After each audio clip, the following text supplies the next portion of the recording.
buenas tardes, querida teleaudiencia de TV1, con una entrega más hoy de este programa que tiene por objeto desarrollar una filosofía política realista en el contexto de la Cuarta Revolución Industrial, entre otros asuntos que iremos a tratar.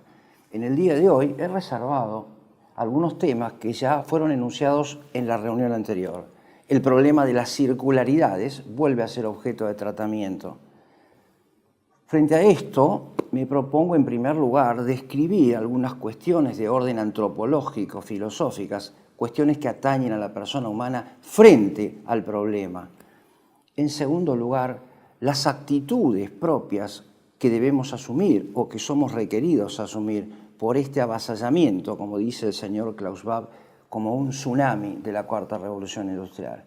Posteriormente nos referiremos al problema del tránsito de la persona humana hacia esa nueva totalidad que se llama precisamente Cuarta Revolución Industrial, o bien el Estado mundial totalitario hacia el que esta Cuarta Revolución Industrial, o bien Revolución 4.0, nos conduce, según ellos, de manera irreversible. Y por último, en la segunda parte, analizaremos lo que considero las falsas respuestas, reservándonos algún párrafo conclusivo para la respuesta que considero apropiada frente a esta hora gravísima de la historia de la humanidad, que es, en definitiva, historia de la salvación. Antes de comenzar esta nueva reunión, solamente un dato anecdótico.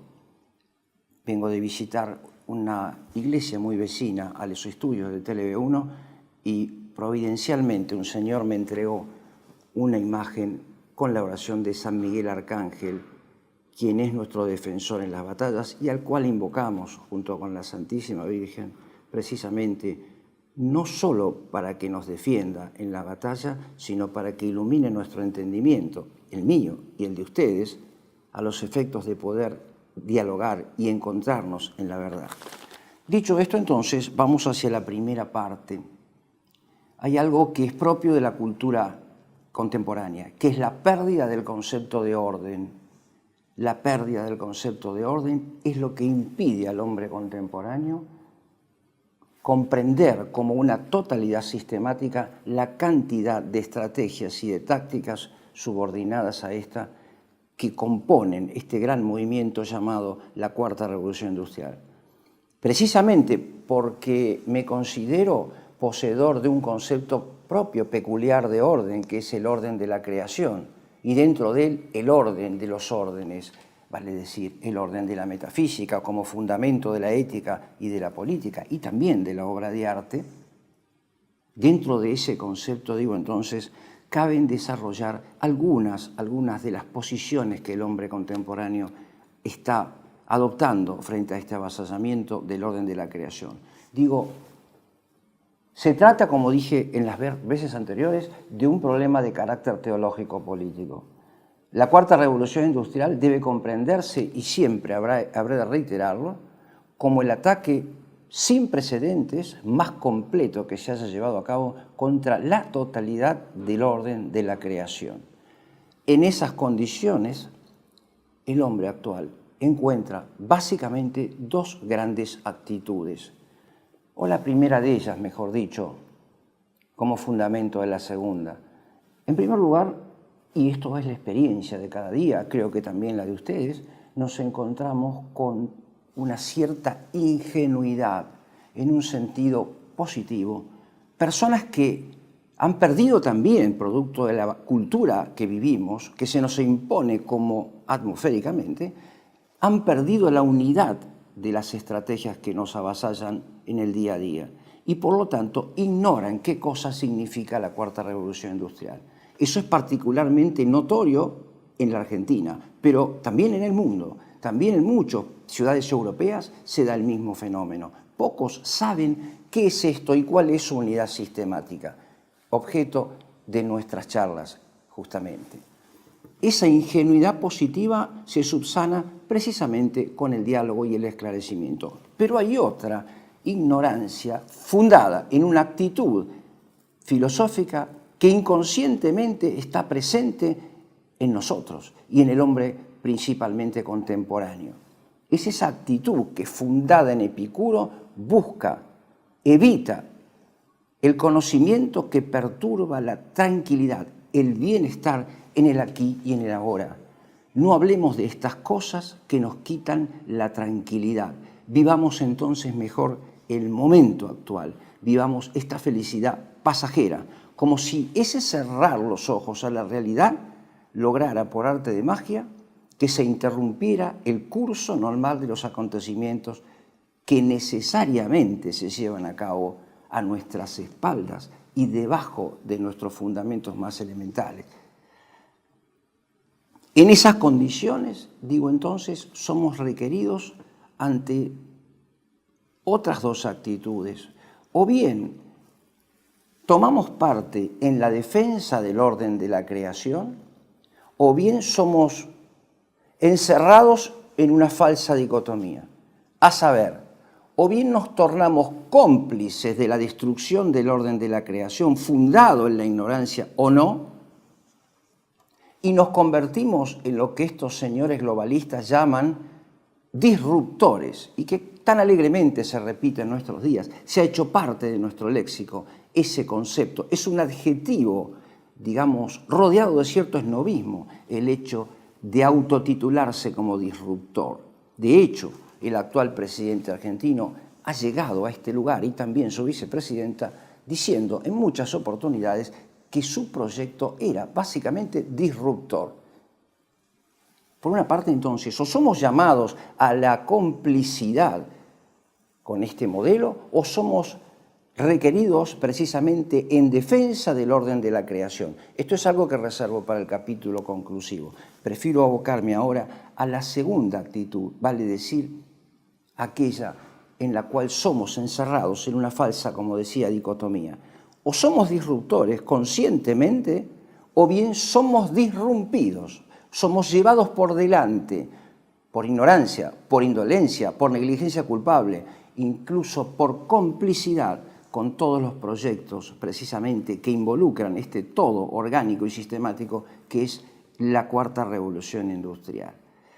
Pero hay algo fundamental que nos impide salir de esta dicotomía y nos impide superar estos problemas, que es el hecho que el hombre actual, puesto en situación, involucrado en esta cosmovisión nueva, producto de la falta del concepto del orden de la creación como fundamento de todos los órdenes, está encerrado en un tiempo finito, sin alternativa, en lo que he llamado, en otras oportunidades, la cultura de la inmediatez, la cultura de lo inmediato. ¿Qué es esto de la cultura de lo inmediato? La cultura de la inmediatez es algo que tiene íntima relación con aquello que expuse en la entrega anterior, vale decir, con esa comprensión circular de este proceso revolucionario multifacético, fundamentalmente teológico-político. La circularidad hace de que el principio coincida con el fin, y esa circularidad, animada como está por una concepción dialéctica hegeliana, hace perder sentido y significación ontológica al pasado. El pasado se fusiona en un tiempo presente, y el tiempo presente es la única realidad. El futuro también pierde sentido. Es el caso de las utopías políticas, que siempre miran hacia un futuro incierto, no les interesa el pasado. Su movimiento, como he dicho en la entrega anterior, es circular. El que corresponde a una posición auténticamente trascendente y metafísica, por su parte, es ascendente y lineal.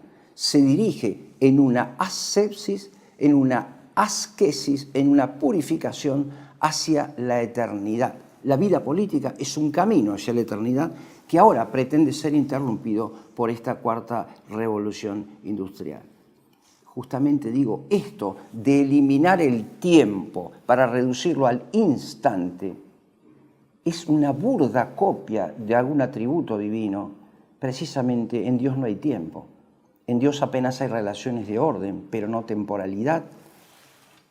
El hombre de la Cuarta Revolución Industrial es llamado precisamente a imitar a Dios en la medida en que pretende no tener tiempo, sino vivir en la presencia constante de un nuevo orden.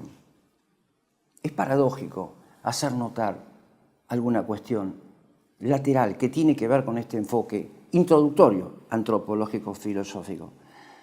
Todo el proyecto de la Cuarta Revolución Industrial, con su endiosamiento del medio ambiente, con las características que venimos desarrollando y que el señor Schwab desarrolla detalladamente en 4 libros suyos, que son objeto de este análisis, precisamente este señor pone de relieve 2 características. La primera de ellas, en coincidencia con Jorge Mario Bergoglio, coinciden en que debe transferirse el derecho individual a los derechos del todo. El hombre ha demostrado su incapacidad para vivir en la casa común. Casi estoy parafraseando a Bergoglio con esta expresión.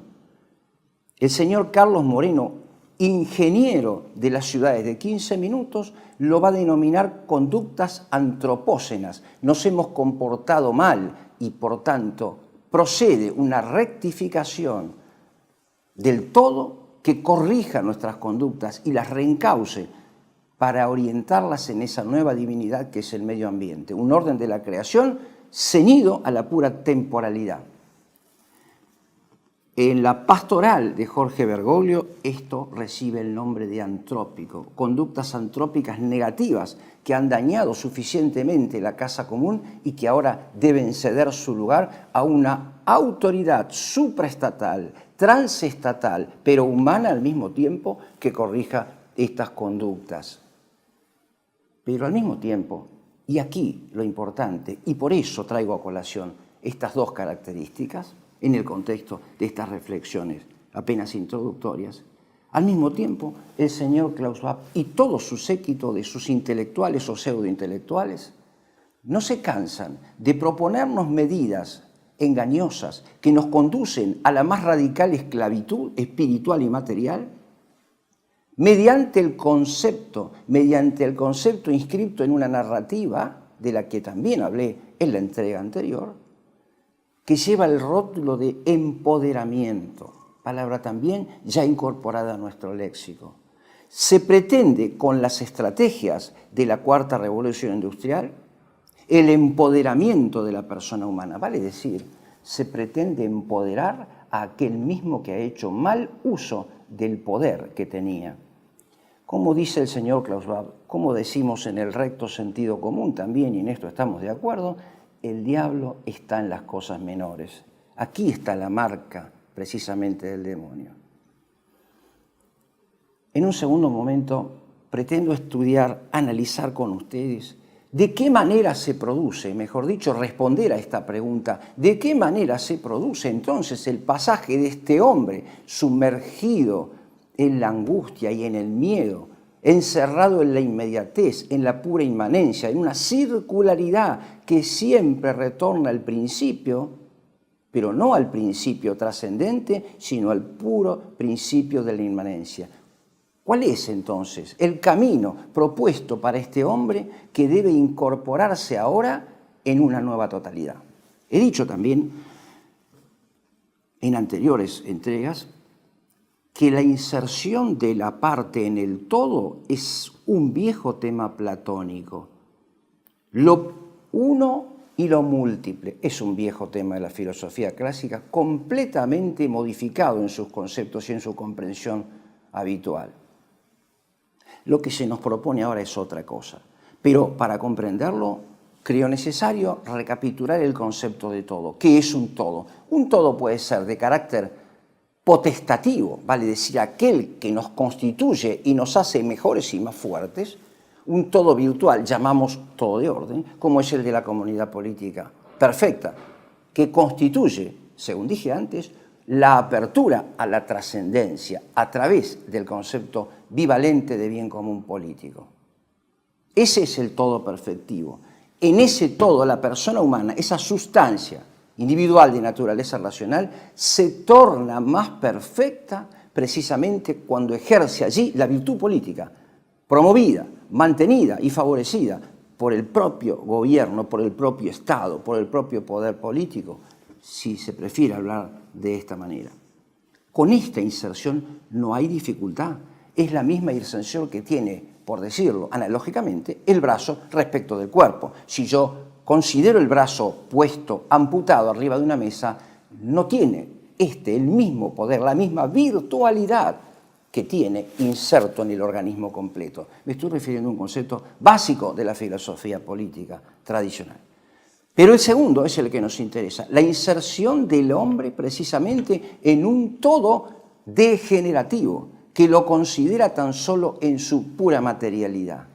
Ese todo degenerativo es aquel círculo al que me referí, esa circularidad, llamémosla con mucha reserva, ontológica, en el que se junta, en el que se fusiona, en una nueva totalidad anonadante, homogeneizante, el mundo físico, el mundo biológico y precisamente todo ello en las máquinas, en la computadora. Esto representa la otra circularidad, una de carácter histórico, a saber, incluso el propio Klaus Schwab va a decir que esta cuarta revolución o revolución 4.0 no se puede comprender sin las tres anteriores. Todo es circular, todo es precisamente mutable, todo es una aparición de novedades y de sorpresas en el momento, en el instante, en lo inmediato. Digo entonces, ¿de qué manera ingresa el hombre en este todo anonadante?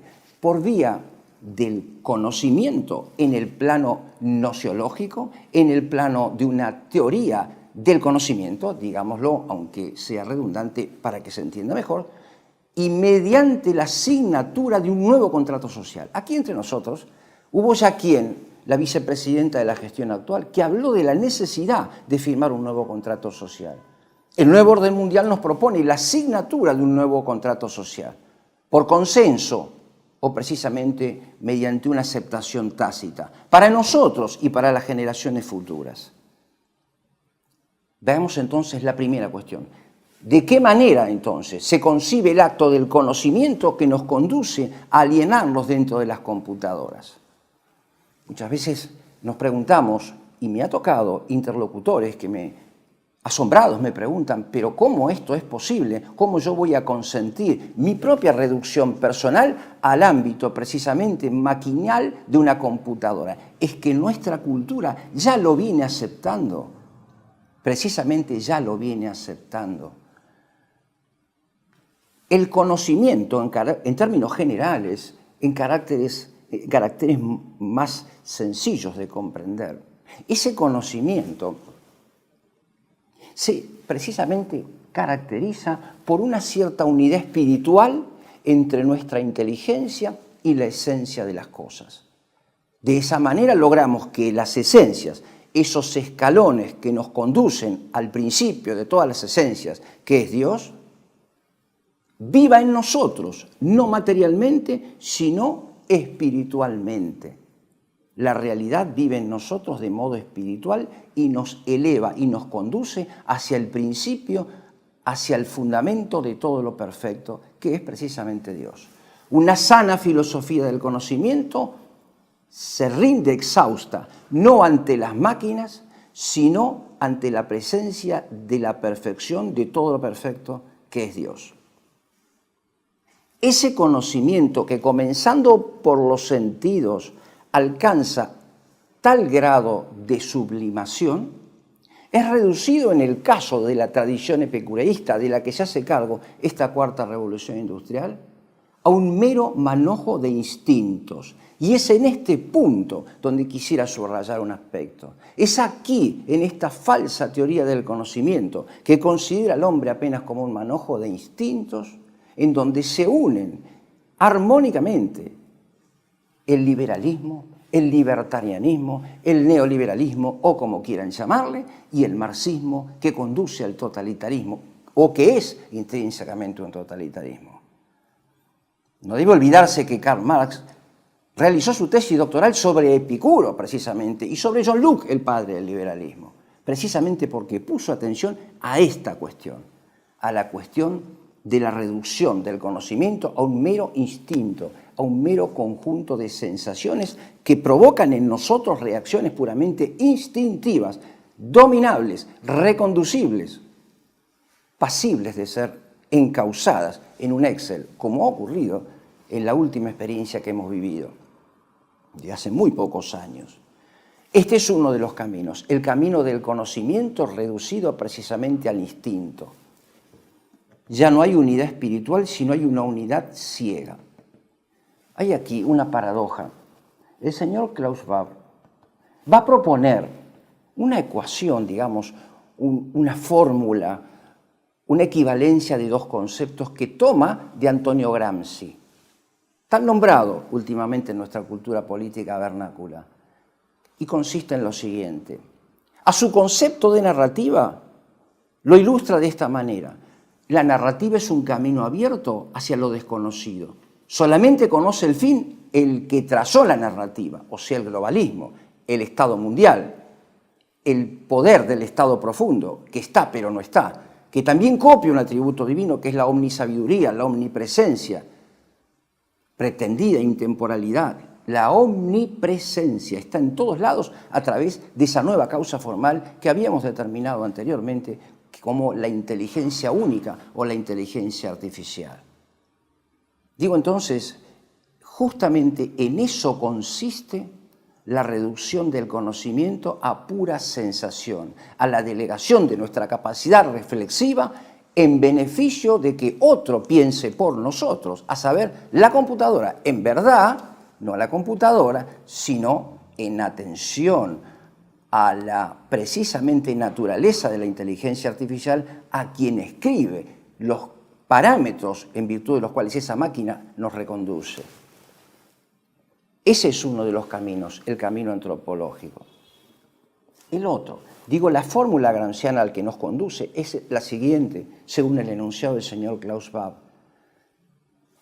Hablamos de un pesimismo de la inteligencia y de un optimismo de la voluntad.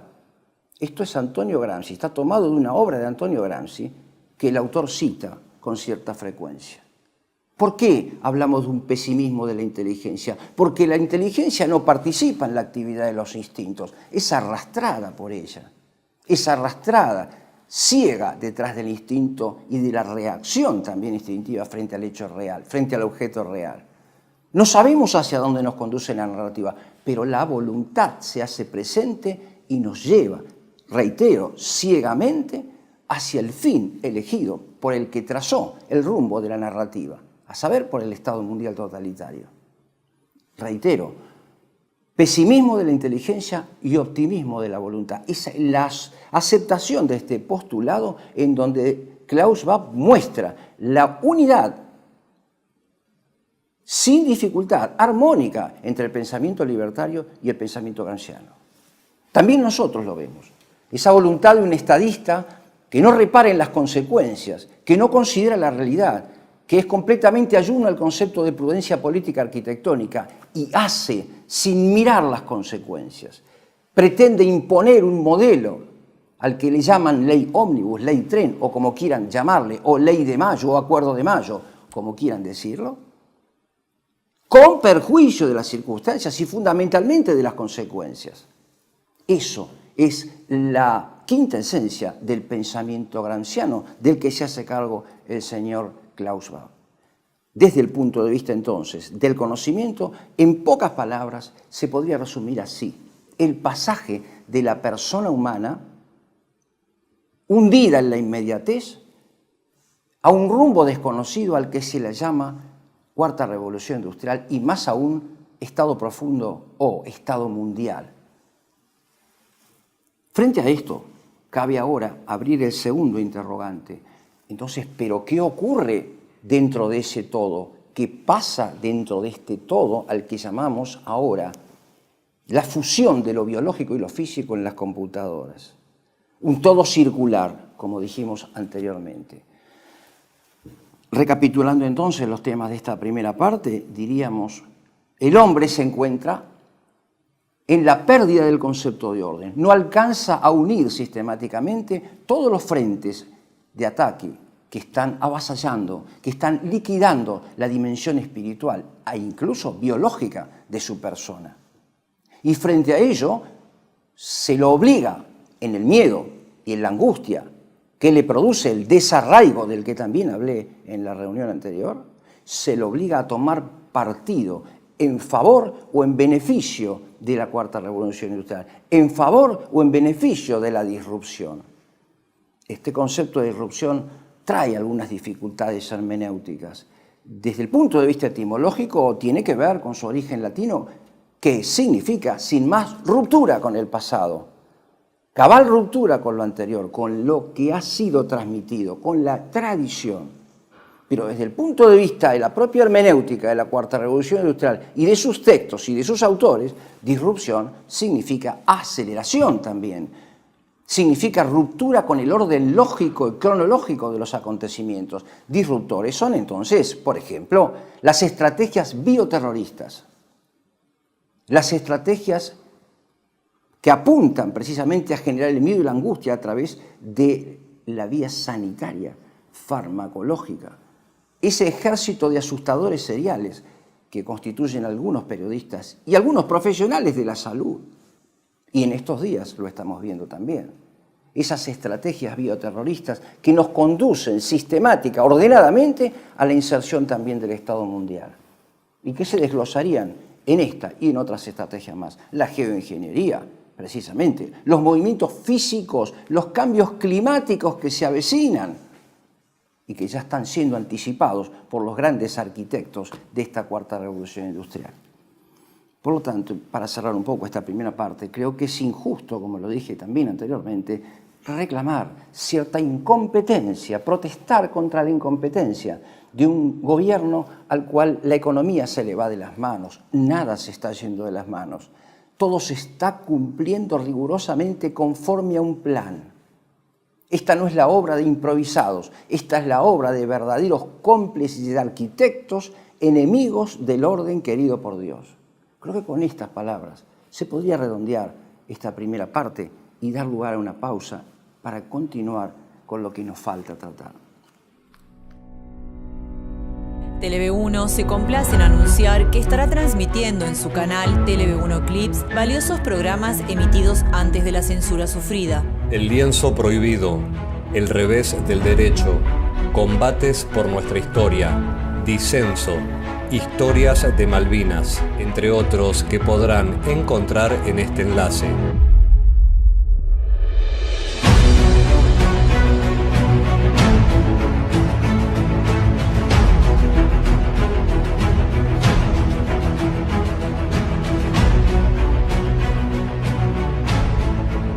Agradecemos su aprovechamiento y difusión.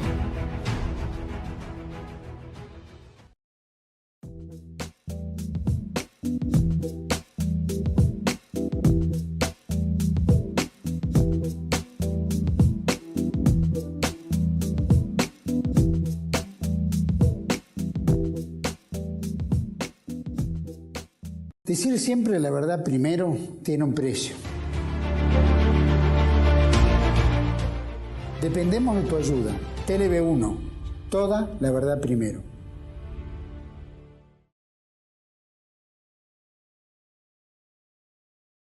Comenzamos entonces en esta segunda parte con la profundización de este pasaje de la persona humana, de la cual ya habíamos tratado a propósito del problema del conocimiento, pero ahora, en su situación frente al requerimiento de un nuevo contrato social.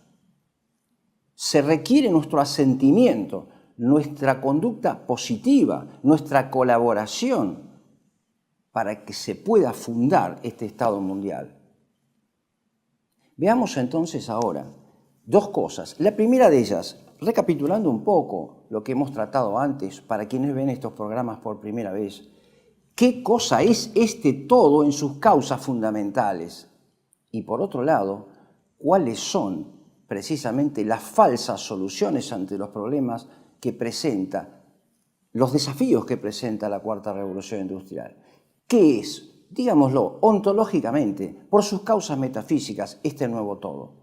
La causa formal, el principio que le da unidad a todo este nuevo engendro que imita la comunidad política aristotélica, no es el concepto de orden fundado en el orden de la creación, sino el concepto de orden impuesto a través de la inteligencia artificial por el gobierno mundial. Estamos viendo en estos días la visita de nuestro presidente al señor Elon Musk, que ya llegó a nuestro país, y en la ciudad de Córdoba concretamente, funciona ya el proyecto Starlink, que implica la sustitución de la comunicación en línea, de la comunicación por Internet, en redes, por la comunicación satelital. Todo, absolutamente todo, en la redondez de la Tierra va a ser controlado por esta inteligencia artificial. No hay empoderamiento, sino liquidación de nuestra libertad en este proyecto.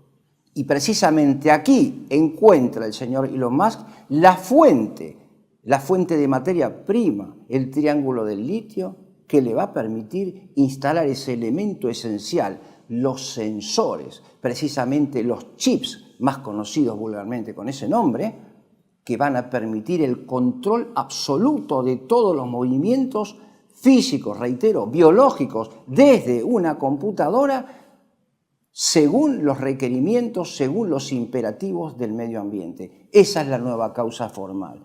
La causa final es solo conocida por pocos, el empoderamiento, no de la persona, sino de esos ocultos miembros del Estado profundo, llamados también élites oligárquicas, que bien saben lo que están haciendo, como también sus cómplices vernáculos.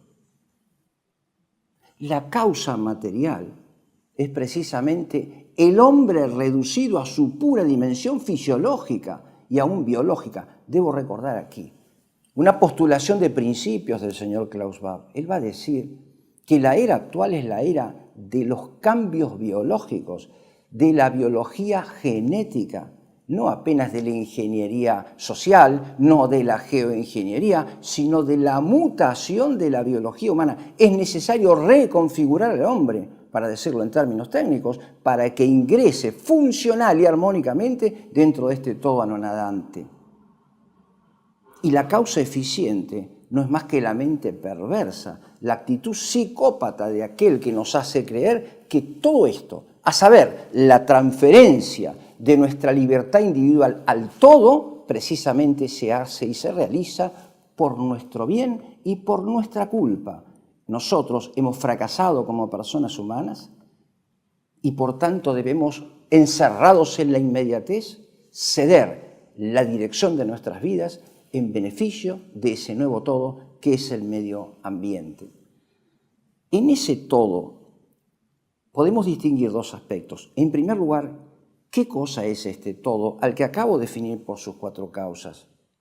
¿Qué cosa es ese todo? Y en segundo lugar, ¿cuáles son las condiciones particulares del nuevo contrato? ¿Y cuáles son sus precedentes? Ese todo podría caracterizarse hoy con una palabra también incorporada en nuestro léxico cotidiano, que es la palabra de un todo, de la filosofía holística, vale decir, una concepción nueva que muestra la inserción de la persona, pero como una parte funcional respecto del todo material al que hago referencia, al que vengo haciendo referencia ya desde la primera parte. Le está asociado otro concepto, el concepto de sinergia.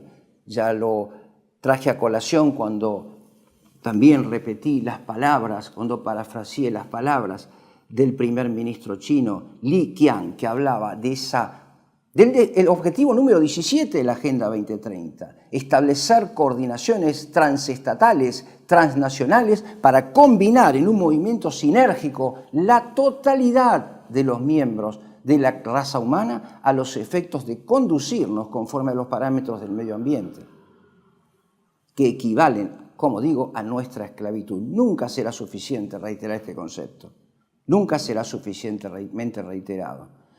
Digo entonces, este nuevo todo, que es un todo que nos absorbe, que nos envuelve en un movimiento, es un todo anonadante a la luz de este concepto de cultura holística. Somos incluidos en un todo en perjuicio de la parte. No es un todo, reitero, perfectivo, sino degenerativo, desde que consiste en la reducción radical e irreversible de la persona a su sola dimensión biológica. Pero ¿cuáles son ahora entonces las condiciones de ese nuevo contrato? Este nuevo contrato social tiene sus precedentes. Nosotros en nuestra Constitución hablamos de pactos preexistentes. Análogamente, este nuevo contrato también tiene pactos preexistentes. Todos conocemos que se ha constituido en los últimos años, en los años que corren, desde la tercera revolución industrial hasta aquí, de la revolución de las computadoras de los años 70 hasta los días que corren. Conocemos perfectamente bien la constitución de la Comunidad Económica Europea, de diversas comunidades menores, a los efectos de intercambios puramente de carácter económico o apenas cultural, etc., o bien movidos por la preocupación de los derechos humanos en distintos lugares del mundo. Estos son pactos preexistentes. Un pacto preexistente que ya anuncia precisamente la intención es el que se anuncia, reitero, para el mes de mayo próximo, a saber, el Tratado de Pandemias, que consiste, como hemos dicho ya, y como muchos han repetido antes que yo, y seguramente mejor que yo, ceder la soberanía de los Estados-nación en beneficio de la Organización Mundial de la Salud, que es una colateral del Estado profundo, para que decreten las pandemias conforme a los parámetros que decidan son los mejores y más conducentes. Pero digo, ¿qué es el contrato social nuevo al que se nos impulsa? Ese hombre impulsado por la angustia, por los instintos, castigado por el miedo, debe comprender ante todo, la primera condición de este contrato es asumir como propios los postulados de esa nueva decálogo, de esa nueva conducta moral que emergen de la conocida Agenda 2030, en donde el concepto de sustentabilidad equivale precisamente a la exaltación del todo en perjuicio de las partes. Ha llegado el momento de pensar en el todo, va a decir el señor Klaus Schwab. Debemos sacrificar nuestras libertades en beneficio del medio ambiente. Me referiría al final a algunos ejemplos de la vida concreta que muestran la puesta en práctica de todo esto. No es un proyecto a futuro. Lo han dicho con toda claridad. No se trata precisamente de algo prescriptivo, sino de algo que debe necesariamente realizarse y que está ocurriendo con la fuerza de un tsunami. Cito palabras textuales del señor Klaus Schwab. La otra condición del contrato, aceptar la mutabilidad de todos los conceptos, la velocidad de la vida y precisamente la reducción al instante de todo cuanto ocurre. Debemos comprender y debemos asumir como propio precisamente ese mutar permanente de las cosas y de los conceptos. No estamos seguros de nada, todo puede cambiar intempestivamente siempre para nuestro empoderamiento. Todo circulará, digo, por asemejar algún concepto de la filosofía política, algún paradigma de la filosofía política a esa dialéctica hegeliana del instante, donde lo presente prevalece sobre el futuro y lo pasado. Debemos asumir como propio, también en ese contrato social nuevo, una voluntad ciega que va hacia adelante, aun cuando reconozca la incapacidad de la inteligencia para conducirla. Digo, en todo esto se ve claramente esa tentativa de imitar los atributos divinos, pero en la persona del gobernante temporal. La cuarta revolución industrial nos conduce entonces hacia ese camino, nos lleva precisamente ciegos hacia una nueva realidad. Pero ¿cuáles son en todo caso las soluciones posibles? ¿Cuáles son las falsas soluciones? Comencemos por estas segundas, por las falsas soluciones. Y nada mejor para develar las falsas soluciones en responder una pregunta. ¿Qué cosa es el Estado anarcocapitalista? El Estado anarcocapitalista es una contradicción en los términos, es una contradicción conceptual y es una contradicción histórica inclusive. Anarcocapitalista, anarquía como adjetivo del Estado es claramente una contradicción. Anarquía significa falta de gobierno. El Estado es nuestro enemigo, escuchamos decir. o un testimonio de ignorancia o la postulación subrepticia de un Estado sustituto. El Estado anarcocapitalista no es solo anarcocapitalista, es anarcocapitalista tecnológico, tecnocrático. Precisamente otra de las condiciones de ese nuevo contrato es asumir como patrón de nuestra conducta ética y política los postulados nuevos impuestos por la tecnología, por la irrupción de la tecnología. La tecnología ha generado, cuando hablo de tecnología hablo de la revolución digital, por ejemplo, principalmente, ha modificado no apenas nuestros hábitos, sino la totalidad de nuestra composición biológica y de nuestras vidas. Se podría tomar algún ejemplo, donde podríamos sintetizar cuanto dije respecto de las causas metafísicas, por decirlo de algún modo, fundamentales de este nuevo todo y estas condiciones del contrato. Un ejemplo lo podríamos tomar solamente con dos elementos que nos propone la Cuarta Revolución Industrial a título de nuestra mejor vida futura, a título de un futuro incierto, al que por otra parte niegan. Me refiero a la unión de dos conceptos, el concepto del blockchain y del quantum digital. El concepto del blockchain, al que podríamos describir como un gran libro contable, nos conduce a pensar en dos ámbitos, uno privado y otro público. Sí, sin duda alguna el blockchain es un libro de transacciones de carácter privado, pero que se une con un otro de carácter público. Todas las transacciones serán registradas en este blockchain. Y la socia que permite la ejecución de ese control radical es la criptomoneda, que implica la desaparición del dinero en efectivo, que implica la liquidación de nuestra soberanía personal, o bien dicho, de nuestra libertad de decisión, de nuestra libertad de determinación.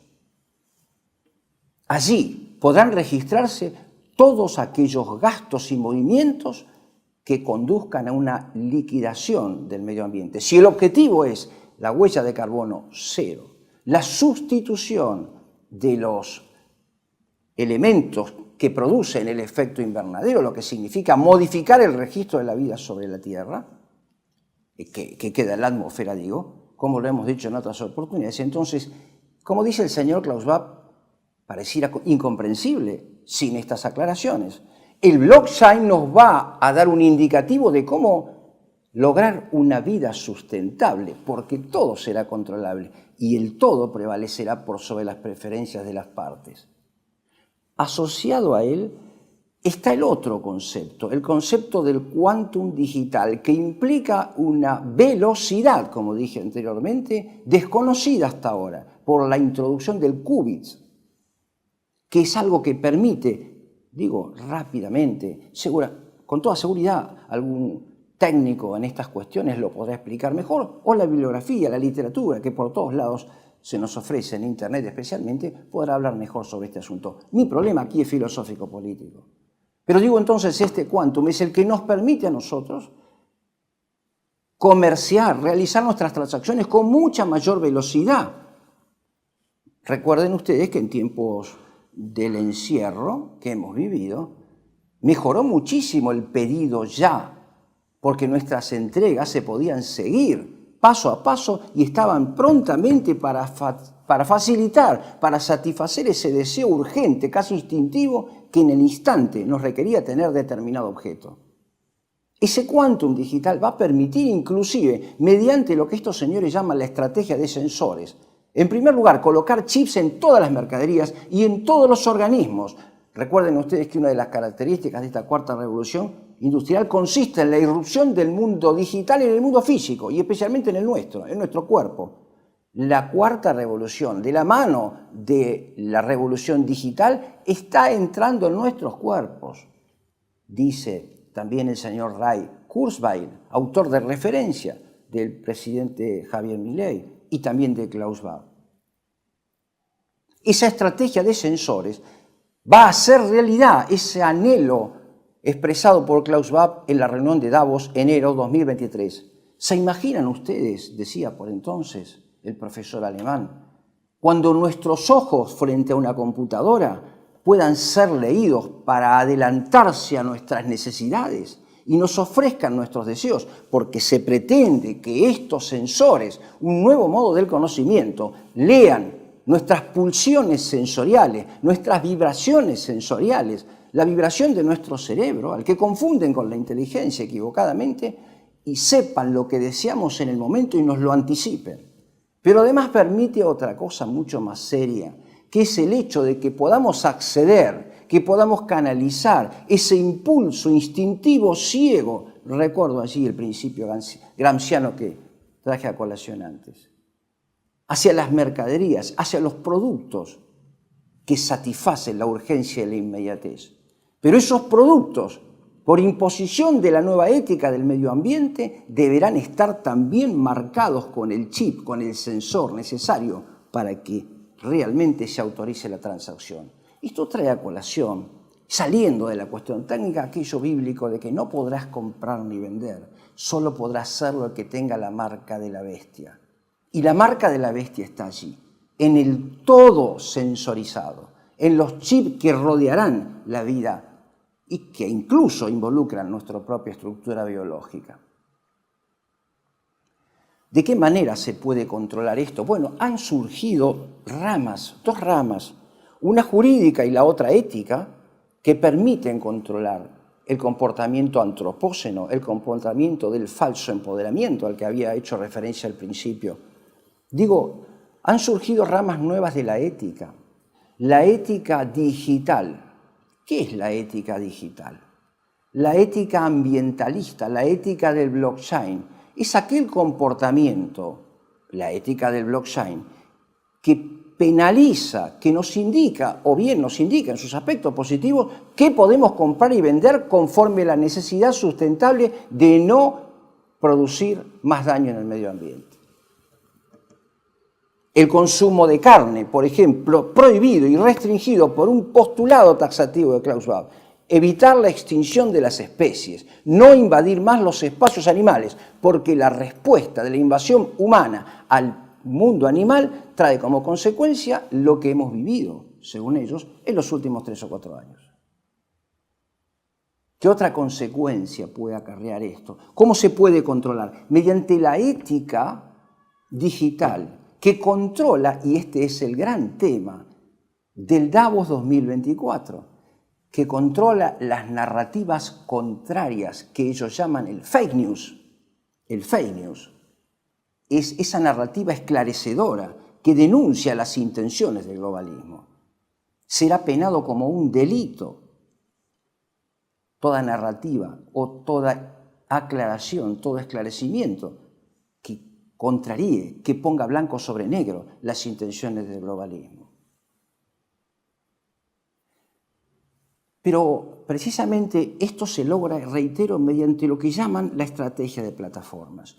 Un algoritmo, nos dicen, va a realizar cálculos para que nuestras criptomonedas convenientemente invertidas nos ofrezcan una mayor ganancia porque calculan más rápido que nosotros dónde y cómo invertir.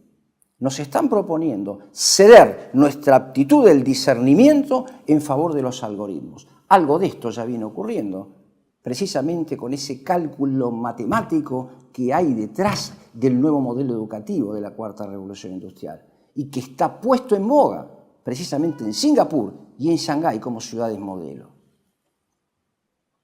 China, precisamente, es el mejor modelo en el que se unen pacíficamente el capitalismo llevado a sus últimas consecuencias, el capitalismo estatal, que es la última fase del liberalismo, con el marxismo y con el totalitarismo avasallador de las libertades personales. Digo entonces, este modelo es hacia el que nos conduce el nuevo contrato social. Si continuamos un poco más adelante, podremos ver que han surgido también nuevas disciplinas jurídicas, principalmente el derecho penal internacional, que fundado en esta nueva ética, penaliza los derechos o la violación de los derechos digitales del medio ambiente, vale decir, se perseguirá a aquel que difunda noticias falsas a través de Internet contrarias al relato del nuevo orden mundial, del Estado profundo. Para ir un poco redondeando, vale la pena meditar sobre algunas ayudas, algunos colaterales que recibe este Estado anarcocapitalista tecnológico. El Estado anarcocapitalista tecnológico es el Estado gobernado por la inteligencia única. Es el Estado que comenzará a ejercer sus funciones ejecutivas con la instauración del proyecto Neuralink en el mundo y especialmente en nuestro país.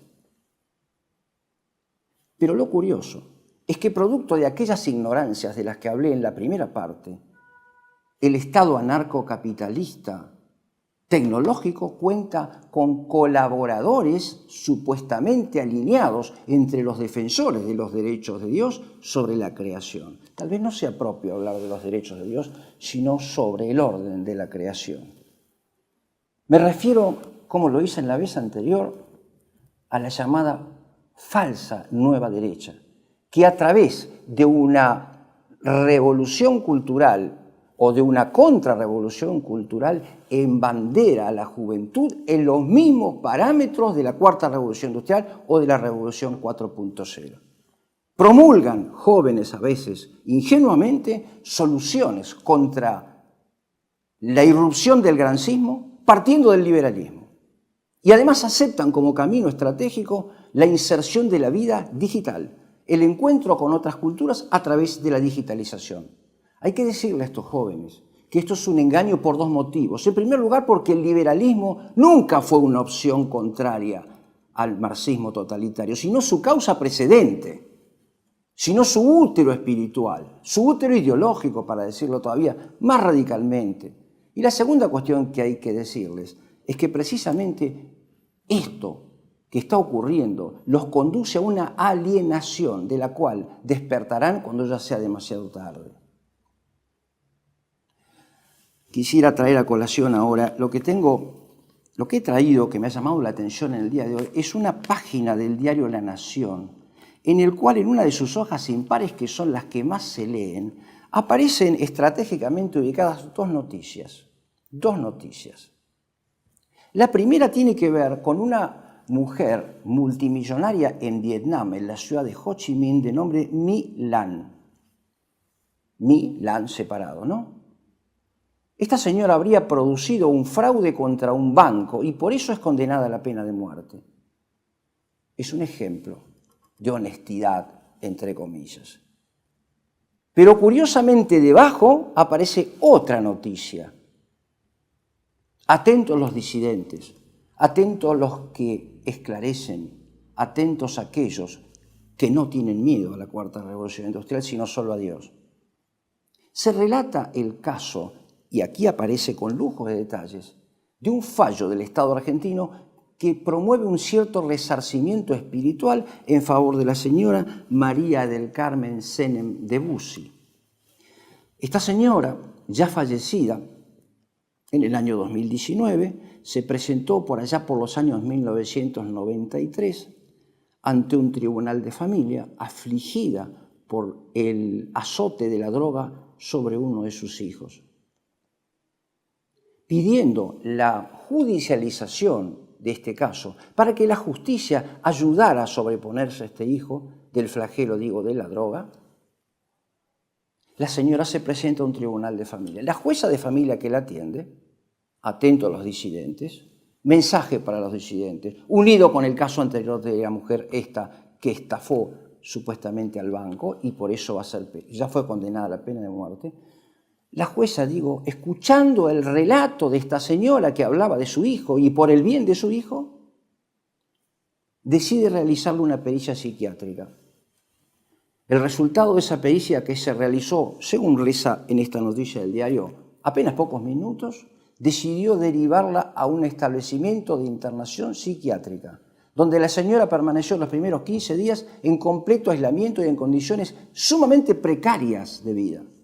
No tuvo allí ningún tipo de control y fue conducida allí mediante engaños, según la noticia que sale hoy en Nación.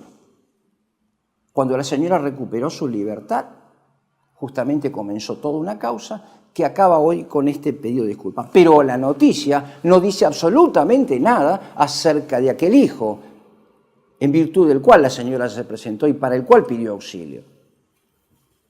Es importante observar, para comprender el sentido profundo de estas dos noticias, la modificación profunda que promovía o que tal vez promueva el Pacto de Mayo o la Ley Ómnibus en materia de salud mental.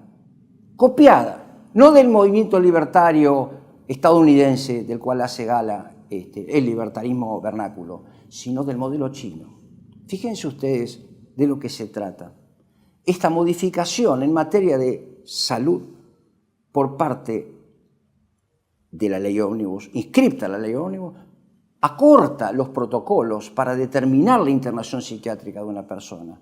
Basta con la convicción de alguien externo acerca de la salud mental de determinada persona para que sea conducido a un establecimiento psiquiátrico y posteriormente objeto de un estudio psiquiátrico e interdisciplinario. ¿Será esto un anticipo de la suerte de los disidentes? Aquellos que nieguen ciertos dogmas exigidos para la asignatura de este nuevo contrato social. Por ejemplo, aquellos que se atrevan a cuestionar la real existencia de un peligro ambiental inminente o la necesidad humana de modificar el clima para lograr un orden ambiental más sustentable, de corregir el error de Dios para lograr una vida humana más sustentable. ¿Será este un aviso? ¿Será este un aviso para aquellos que se opongan a entregar la totalidad de sus bienes? Serás feliz y no tendrás nada. En el caso de esta señora millonaria condenada, ¿será el fin de los millonarios? Solamente cabe dejar el interrogante abierto. Creo que para finalizar, que para redondear esta reunión, esta nueva entrega, podríamos distinguir dos tipos de temores, dos tipos de miedos. El primero es aquel al que la totalidad de estas estrategias nos han inducido. Es el hijo de la cultura de la propia inmediatez. Es el temor a perder la vida, es el temor por preservar la salud. Reitero, aquello de Boecio, el último altivo y el primer medieval. Dichoso aquel que es feliz con lo que tiene, y desgraciado aquel que le teme aún al vuelo de los mosquitos. Estoy modificando un poco el texto, hablaba de las moscas en verdad Boecio, ¿no? La contribución de los mosquitos me pertenece. Por un lado eso. Por el otro lado, ese temor, encerrado en la circularidad esa que se pretende intemporal pero que es radicalmente temporal, el auténtico temor que es el principio de la sabiduría, es el temor de Dios, es el temor del hombre espiritual que solo se arrodilla ante Dios. A la luz del final de ese camino ascendente de nuestro espíritu, nace la sabiduría auténtica de la mano del temor de Dios.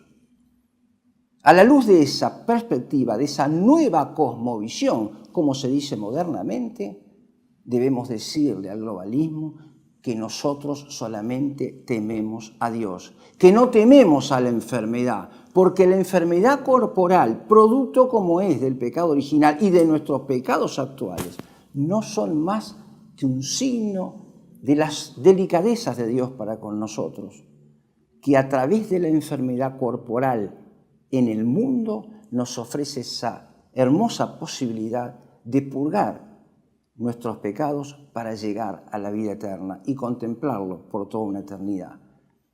La enfermedad con la que se nos asusta y se nos obliga en condición de estado de necesidad a firmar un contrato que va contra la ley de Dios, la enfermedad es para nosotros, hijos de Dios, ubicados en un tiempo abierto a la eternidad, como decía el maestro de Santo Tomás de Aquino, Alberto Magno, el hombre en el tiempo y en la eternidad, la enfermedad para nosotros es una delicadeza de Dios, Creador, que nos permite ese privilegio de llevar un poco su cruz en este mundo para merecer la vida eterna.